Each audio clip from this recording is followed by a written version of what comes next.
আজকে দিদি আবার আমাদের জন্য বানিয়েছে সাজের পিঠা, সেটা আবার রসে ভেজানো। মানে লুকটা পিঠার এত সুন্দর, এই যে একটু দেখাও, মানে একবার দেখলেই খেতে ইচ্ছে করবে। আর মানে টেস্ট কি বলবো, মানে অসাধারণ, মানে অসাধারণ বললেও কম হবে, এত মজার এত মজার। এটা শুধু খেতেই মনে হয়, ফ্লেভারটা কিন্তু হ্যাঁ অনেক সুন্দর। খেজুরের গুড়ের মানে একটা গন্ধ, মানে সেই। দিদি রোজ রোজ নতুন নতুন পিঠা বানায় আর আমাদের খাওয়ায়।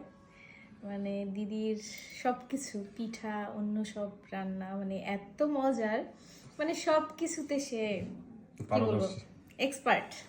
তার সব গুণ আছে, গান বাজনা, শিক্ষকতা।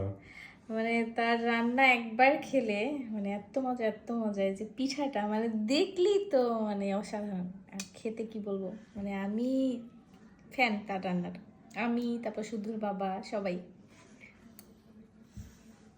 কেমন? অনেক মজা, মানে শান্তি। মানে তৃপ্তি লাগে খাওয়ার পরে, এটা অন্যরকম তৃপ্তি।